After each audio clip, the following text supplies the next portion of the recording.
Hola, mi nombre es Gonzalo Barzola. El día de la fecha, junto a mi compañera Melissa Robert, vamos a hablarle acerca de las lesiones en la rodilla.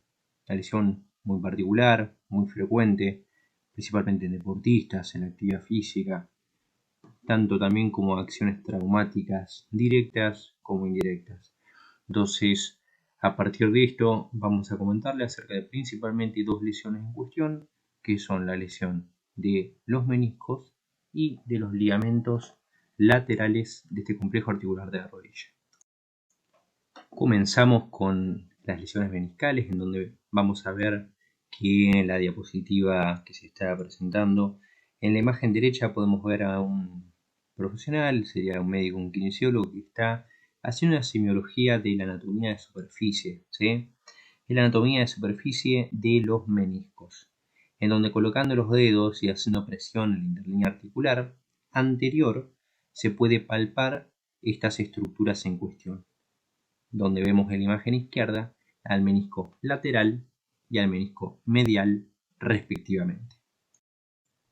Antes de hablar de las lesiones de menisco de este complejo articular de la rodilla, es importante también entender cómo anatómicamente está compuesta. Y esta se da principalmente, como ahí mencioné, entre dos articulaciones y tres huesos.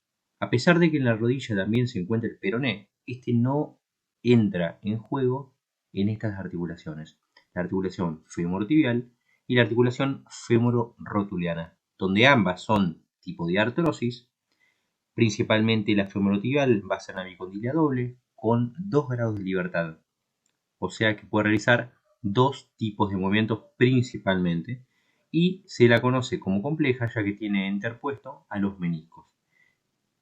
Distinto a esta se encuentra la femororotuliana, donde a diferencia de la anterior mencionada es troclear o gínglimo, uniaxial, o sea que tiene un solo grado de movimiento, y no es compleja ya que no presenta menisco interpuesto.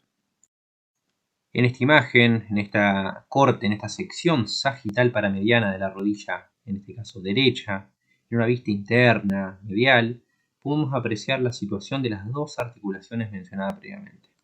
Podemos apreciar la articulación femoro-rotuliana, con la rótula en la región anterior, en su cara posterior, articulando con la región anterior de la tróclea femoral, y podemos ver también, en la sección medial, como mencionamos, la situación entre el fémur y la tibia, ¿sí? Entre ellas podemos ver lo que habíamos referido acerca de que es una articulación compleja, viendo los meniscos interpuestos entre sí.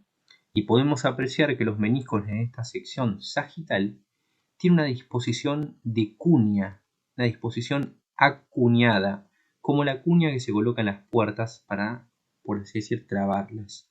Entonces, esta disposición triangular acuñada de los meniscos es lo que va a estar interpuesto, generando y complejizando la articulación, ¿sí? Ya habiendo hablado de cómo está compuesta la articulación, es importante también entender los medios de unión de la misma. ¿Por qué es importante conocerlos? Y esto se da principalmente a la relación que existe entre los meniscos y los ligamentos en cuestión. Estos ligamentos vamos a tener ligamentos en la región anterior, principalmente asociados a este complejo articular del cuádriceps, ligamentos posteriores que van a evitar la hiperextensión, como son el popliteo oblicuo y el arqueado, ligamentos colaterales, entre ellos el colateral tibial o ligamento lateral interno y el colateral peroneo o ligamento lateral externo, que van a evitar este exceso de movilidad en la dirección de valgo y varo, o sea, en la aducción y en la abducción de la rodilla. Y con respecto a los ligamentos cruzados, entender la función y la inserción de ellos.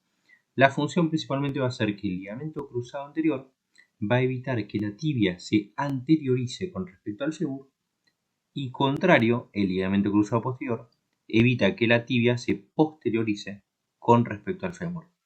Todos estos ligamentos en cuestión actúan en conjunto biomecánicamente para evitar los movimientos de hipermovilidad que superen los rangos fisiológicos de movimiento del cuerpo en cuestión. En esta imagen podemos apreciar cómo se ve la articulación de este complejo articular de la rodilla en una vista anterior, habiendo removido la rótula y habiendo removido elementos para poder visualizar con mayor precisión los medios de unión y la situación de los distintos elementos en cuestión. Podemos ver la tróclea femoral con esta cartílago que está tapizando la superficie ósea. Podemos ver la situación del cóndilo externo más largo y grande que el cóndilo interno. Podemos ver la situación del ligamento cruzado, cómo va a ir desde la región anterior a la espina tibial hacia la cara medial del cóndilo externo, y el ligamento cruzado posterior en la región posterior de la espina tibial hacia la cara lateral del cóndilo medial. También podemos apreciar en los platillos tibiales la situación de los dos meniscos, el menisco externo con una forma más redondeada y el menisco interno con una disposición más semilunar, ¿sí?, en formato de C. Podemos apreciar también los ligamentos como el ligamento rotuliano, ligamento tibial, peroneo, entre otros. Habiendo hablado de la anatomía de este complejo articular, ahora es menester y es importante que nosotros conozcamos acerca de la biomecánica de esta región topográfica, ¿sí? Es muy importante que entendamos cuáles son los grados de libertad en relación a qué movimientos podemos realizar y cuáles no deberíamos, para identificar cuando hablamos de fisiología y cuando hablamos de lesión. En cuanto al primer grado de libertad, que va a ser el movimiento estrella más importante de la articulación de rodilla, es el primer grado hablando de la flexoextensión. Se va a realizar en un plano sagital con un eje que va a ser transversal discurriendo de los dos puntos X en la línea de la imagen de la izquierda. Esta flexoextensión va a ser el principal movimiento, pero también tenemos otro movimiento y otro grado de libertad, que es el segundo grado, en el cual vamos a hablar de la rotación.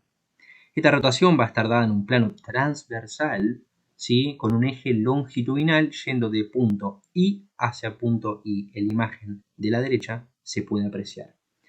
Esta rotación tiene una particularidad y es que depende de cómo esté la rodilla en cuestión. Porque, ¿qué pasa en la extensión? En la extensión de esta rodilla, cuando la rodilla está extendida completamente, se la conoce como que tiene el cerrojo puesto. ¿Esto qué quiere decir? Quiere decir que todos los ligamentos y los medios de unión que hablamos previamente se encuentran en máxima tensión. Entonces, la situación de mayor estabilidad de la rodilla, de forma que evita que se pueda producir rotación y que se pueda producir lateralidad. No obstante, la flexión, por lo contrario, es el máximo grado de inestabilidad de la rodilla, permitiendo así darle mayor distensibilidad y laxitud, ¿sí? Libera la tensión de los ligamentos, permitiendo los movimientos antes mencionados. Y también se hace una referencia acerca de un tercer grado de libertad. Entonces, se habla de lateralidad. ¿Pero cuándo es esta lateralidad? En pocos grados durante la flexión. Una vez que nosotros liberamos ese cerrojo y que permitimos que los ligamentos distendidos nos avalen a poder realizar movimientos, se puede realizar rotación y lateralidad en menor flexión, en menor grado. Pero los principales movimientos van a ser los de flexoextensión en el primer grado y los de rotación en el segundo grado de libertad. En esta imagen, a continuación, podemos apreciar, es una imagen extraída del libro de biomecánica articular y de fisiología del Kappanji, podemos apreciar los distintos tipos de situaciones y de movimientos.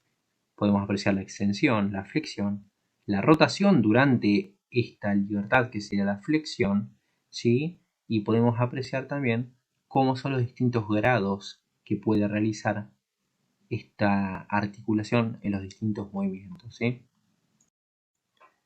Ahora sí, con respecto a los meniscos, es importante entender estos conceptos, en donde primero mencionar que el menisco es una estructura de fibrocartílago, donde también se la considera como una placa semilunar de fibrocartílago, en base y en relación a su formato. Se encuentra en la región superior de la tibia, en estos platillos tibiales, y van a estar dispuestos en base a una mnemotecnia que es OESI, que refiere a que el menisco externo tiene forma de O y que el menisco interno tiene forma de C. Con respecto a su grosor, este grosor va a ir disminuyendo paulatinamente desde la región externa o lateral hacia la región más medial de los mismos. Haciendo referencia al ligamento transverso, que también es un ligamento que se lo denomina como ligamento yugal, este va a estar en la región anterior de los mismos y los va a unir, permitiendo que se movilicen en un mismo sentido, al unísono y al mismo tiempo, que se movilicen en conjunto. Con respecto a la función de los meniscos, la principal función va a ser la de distribución y la de estabilización. ¿Y qué es lo que distribuye? Principalmente lo que hace es distribuir las cargas corporales, es decir, el peso corporal y el peso gravitacional hacia la región de estos platillos tibiales, de forma que al recibir el peso del cóndilo femoral, este no recaiga sobre un solo punto y pueda ser adaptado y distribuido a toda la región de este platillo tibial, de forma que esta distribución del peso permite que la carga corporal puede ser transmitida de una forma mucho más análoga y correspondiente a poder mantener una biomecánica correcta y que no haya ningún tipo de sobrecarga en ninguna región de este platillo. Con respecto a la amortiguación, es una función que actualmente se la encuentra y se la considera un poco cuestionada, ya que en realidad la función principal es la de distribución y la amortiguación en sí no sería un componente completamente aceptado en realidad, ya que la distribución es la que va a estar encargada de permitir esa disipación de los pesos. Y en cuanto a la estabilización, este menisco es muy importante entender que va a acompañar al cóndilo femoral a partir de los movimientos de la rodilla. Entonces, al permitir que esta superficie articular siempre se encuentre en contacto con este fibrocartílago, puede adoptar un componente de estabilización muy efectivo. Con respecto a su vascularización e inervación, es importante entender que la vascularización va a tener un parentesco con el grosor, ya que de región lateral a medial va a comenzar a disminuir. Esta vascularización, que se le divide en zona roja, roja-blanca y blanca, que es avascular, va a estar atribuida principalmente por las arterias geniculares laterales y mediales, que son rama de la arteria poplitea, transición de la arteria femoral al discurrir por el triángulo de tercer aductor. Esta zona blanca, particularmente avascular, que no recibe esta irrigación directa, se va a nutrir por imbibición, que es un tipo de nutrición indirecta a partir del contacto con estas arterias y mediante la producción y la situación del líquido sinovial en esta articulación. Y con respecto a la inervación, esta va a ser muy importante para que nosotros durante la semiología y la anatomía de superficie podamos detectar y el paciente nos pueda referir si tiene sintomatología dolorosa o no, gracias a esta captación de estímulos por parte de los mecanorreceptores y de la rama peronea del nervio peroneo común.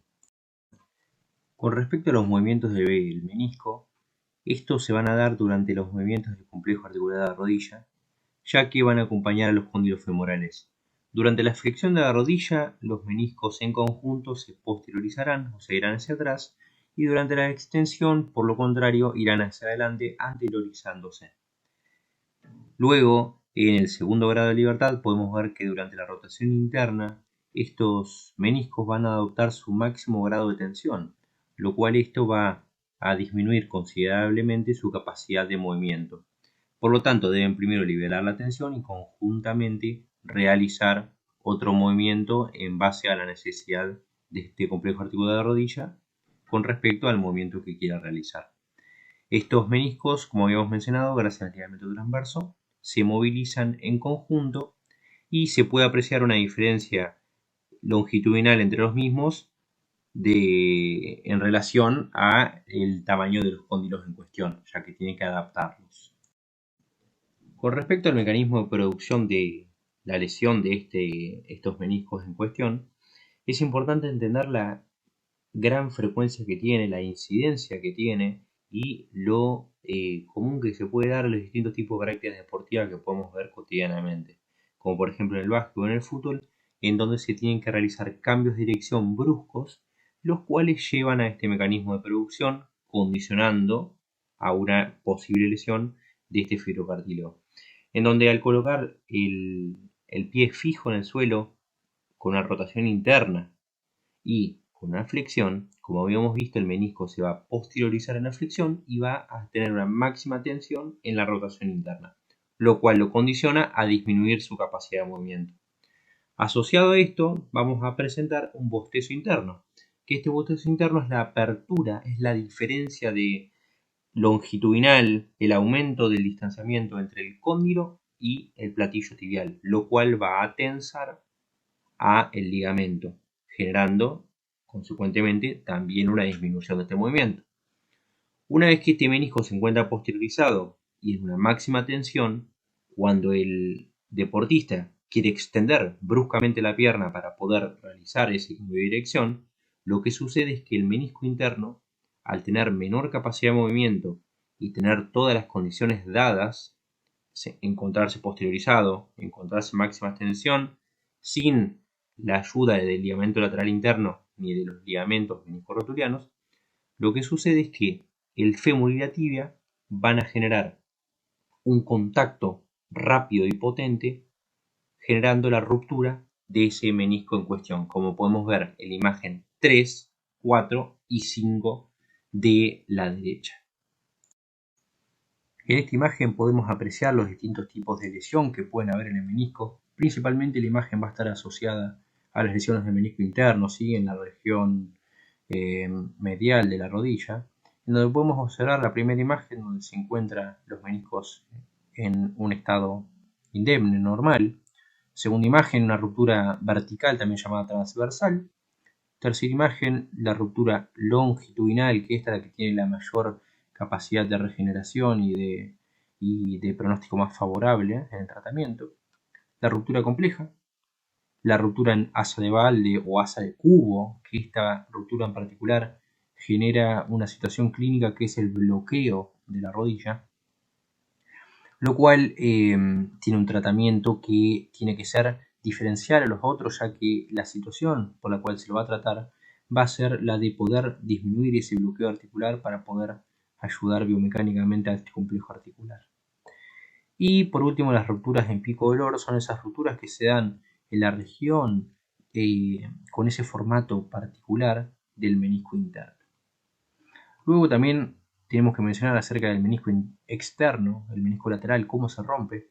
Y este menisco lateral tiene una particularidad que al tener mayor movilidad que el menisco interno, tiene una incidencia mucho menor, ¿sí? Una incidencia muy baja de lesión, en donde principalmente se puede lesionar de forma vertical o transversal en su asta posterior. El mecanismo principal que lo genera es el varo, o sea, la abducción de este complejo articular, y como habíamos dicho, es menos frecuente. En cuanto al abordaje terapéutico que nosotros vamos a adoptar acerca de estas lesiones, lo primero que tenemos que realizar es una evaluación semiológica para poder observar en qué situación nos estamos encontrando en el paciente, donde primero vamos a ver la situación palpatoria de la interlínea articular anterior, donde vamos a observar que si se presenta dolor en la palpación, es un indicador con una efectividad del 77 al 86% de que puede ser una lesión meniscal.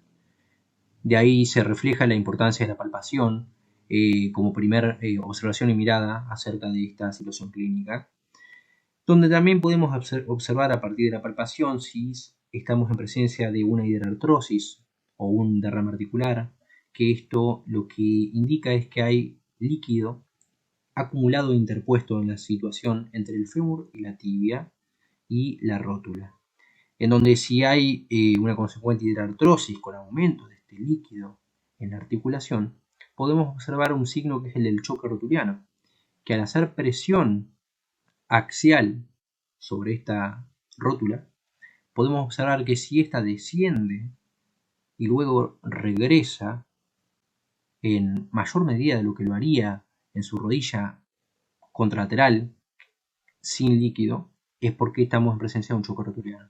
Hay un aumento de líquido interpuesto entre la situación de la tróclea femoral y la cara dorsal de la rótula. Si presenciamos que hay hemartrosis, eso es cuando también además de haber líquido hay sangre interpuesta, y eso puede estar asociado a una ruptura de los ligamentos que estaban asociados a esta medios de unión, como son los ligamentos cruzados anterior, posterior y las estructuras parameniscales adyacentes a este. En cuanto a la lesión en asa de balde o asa del cubo, como habíamos mencionado, es la que presenta principalmente el bloqueo articular.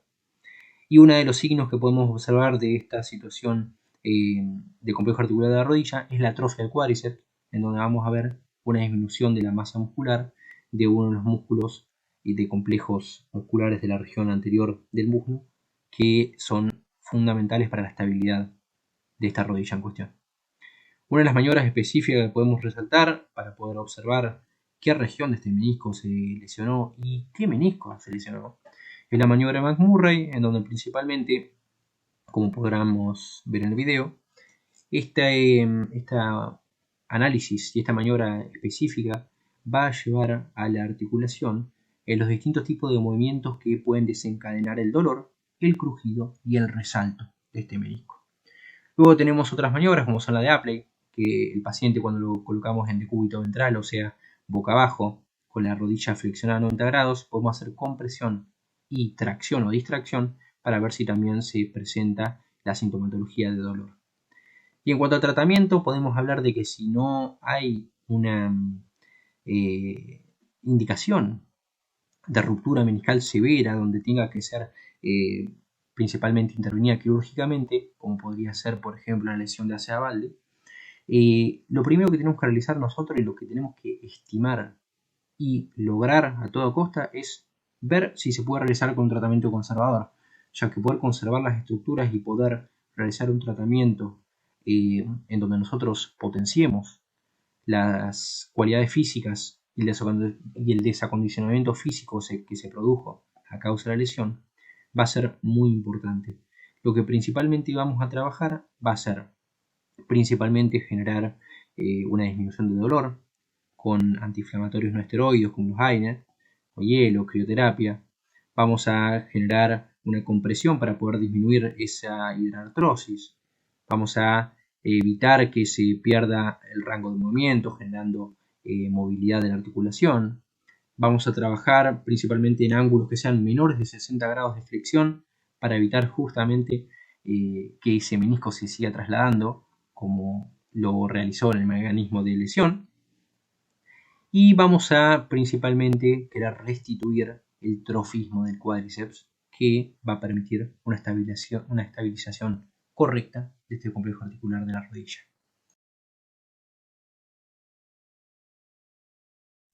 Para hablar de las lesiones de los ligamentos laterales de la rodilla, comenzaremos con el repaso de sus inserciones proximales y distales. Es importante conocerlas para poder comprender cómo pueden lesionarse los mismos. Por otro lado, tenemos que conocer algunos conceptos que van a profundizar el año que viene, pero que los traigo ahora para poder comprender mejor el tema.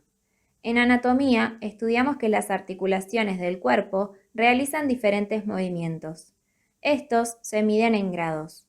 Cuando una fuerza hace que la articulación sobrepase los límites normales de su movilidad, estamos en presencia de un esguince. Los esguinces se pueden clasificar en primer grado cuando es leve y solo se elongan las fibras ligamentosas. De segundo grado cuando refiere a una rotura de esas fibras, aunque la articulación sigue siendo estable. El esguince de tercer grado es el que demuestra la rotura completa del ligamento y comprueba inestabilidad en la articulación.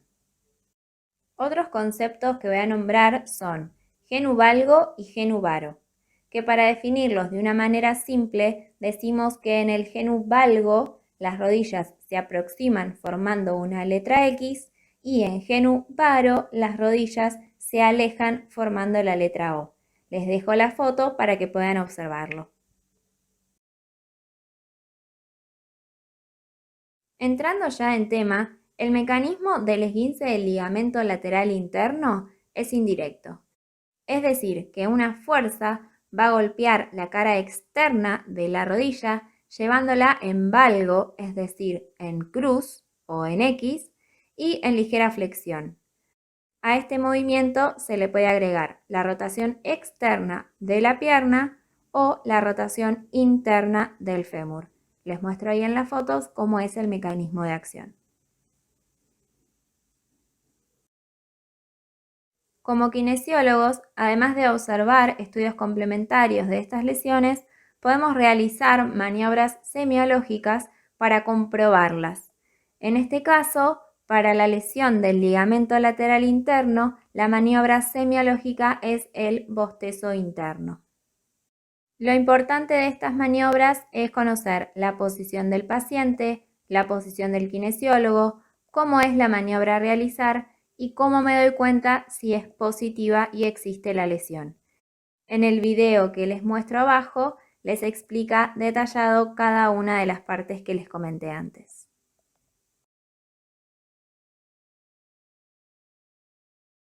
Si pudieron comprender el esguince del ligamento lateral interno, van a poder comprender el esguince del ligamento lateral externo porque solamente tiene algunos cambios. En este caso, el traumatismo se va a dar por la cara interna de la rodilla, a diferencia del anterior, y va a llevar a desplazarse a la rodilla en varo, es decir, en forma de O. Piensen que son poco frecuentes porque es más fácil, quizá, golpearse la cara externa de la rodilla porque está más expuesta que la cara interna. Y si tuviéramos que nombrar una maniobra semiológica para comprobar la lesión como kinesiólogos en nuestro consultorio, vamos a hablar del bostezo externo. Bien, para aplicar un poco lo que estuvimos hablando de las lesiones de los ligamentos, les dejo acá un video de un jugador de fútbol que sufre una lesión en el medio de un partido. Me interesa que observen el mecanismo de lesión, es decir, cómo se da y qué es lo que hace el kinesiólogo cuando ingresa al campo. Al principio parece un lance del juego, una jugada tan rápida que casi pasa desapercibida de no ser por esos gritos y porque Gerard se queda tumbado brazo en alto hasta que el árbitro le ve y decide parar el partido. Desde el principio se lleva la mano a su rodilla derecha y pide aturdido que vengan los médicos. Llega por fin la asistencia y Gerard se aferra a su rodilla derecha mientras el doctor le prueba la articulación con pequeños giros. Efectivamente, la rodilla de Gerard recibe de golpe el peso en caída del cuerpo de Correa y sufre un giro brusco y antinatural. Estoy preocupado. Para saber algo más hay que esperar. Desde luego la primera impresión y ese gesto de Gerard apuntan a lesión grave de ligamentos y aunque se marcha por su propio pie, Gerard cojea y presiente que algo no va bien. Por un momento se zafa del apoyo de los médicos y decide probarse solo, estirando y articulando su rodilla, pero pronto vuelve a buscar apoyo. La cara de Gerard evidencia toda la angustia que siente en ese momento y empieza a llorar. Ahí se acerca el doctor Celada, médico del Atleti, pero que le conoce de la selección. Quizá no sea tan grave. Preocupado por Piqué. Me parece que no es tan grave, no es tan gravísimo, pero tardará unos cuantos semanas. Pero en el momento en que Gerard se marcha del campo, su cara y sus lágrimas apuntan a todo lo contrario, a que las semanas podían ser más bien meses. Ya llegando al final de la presentación, les agradecemos por habernos escuchado. Muchas gracias.